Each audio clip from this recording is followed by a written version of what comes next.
In this video, we will be covering the chest or the thoracic area of the cat. So you can see we're looking at the ventral surface here. Just to give you an idea and go back over what we just did. So you can see those abdominal muscles here. And I did kind of make a little bit more of an incision so you can see the actual muscle striations of that rectus abdominis going up the midline of the cat there.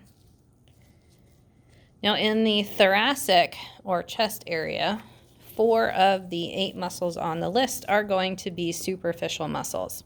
So they're easy to find since they're on the surface, but they're also hard to find because of all of this surface fascia or connective tissue. So you're going to have to try to remove as much of that as possible to be able to clearly see the definitions and separations of each of the 4 superficial muscles.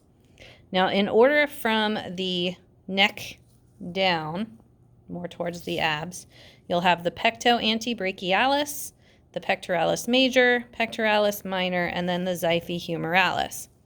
Now, pectoralis, we kind of realize pectorals are on the chest. Major is the one that's more superior. Minor is going to be underneath it.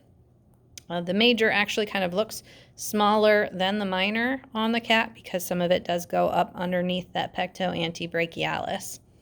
And then xiphi humoralis goes from the xiphoid process, the bottom of the sternum, up to the humerus. And pecto-antebrachialis, pecto for pectoral, ante meaning before, and brachialis for the arm. So it is a pectoral muscle that goes to before the arm. Now the pecto-antebrachialis is going to be a straight muscle that runs across the top of the chest here. So that will be the pecto-antebrachialis. Then you're going to have this little triangular section here. That's going to be the pectoralis major. Then you'll have a diagonal section here, which will be the pectoralis minor, and then another diagonal section down here, which will be the xiphi humoralis. Again, xiphoid process, bottom of the sternum to the humerus, xiphi humoralis, pectoralis minor, right there, major, and then that pecto-antebrachialis.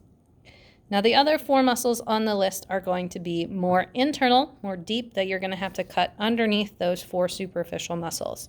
If you follow the instructions on your book, the book tells you to go in underneath the latissimus dorsi muscle.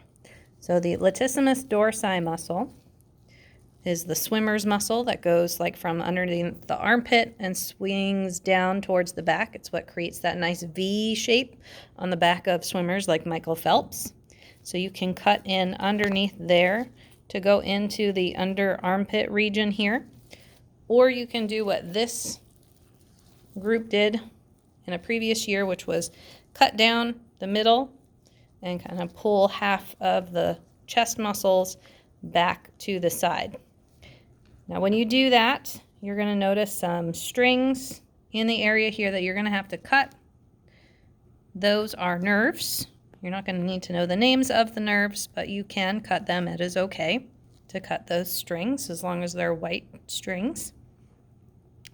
And then one of the first things you're going to notice in here when you pull those chest muscles back are these lines here that kind of look like fan blades sweeping across there. That is going to be the serratus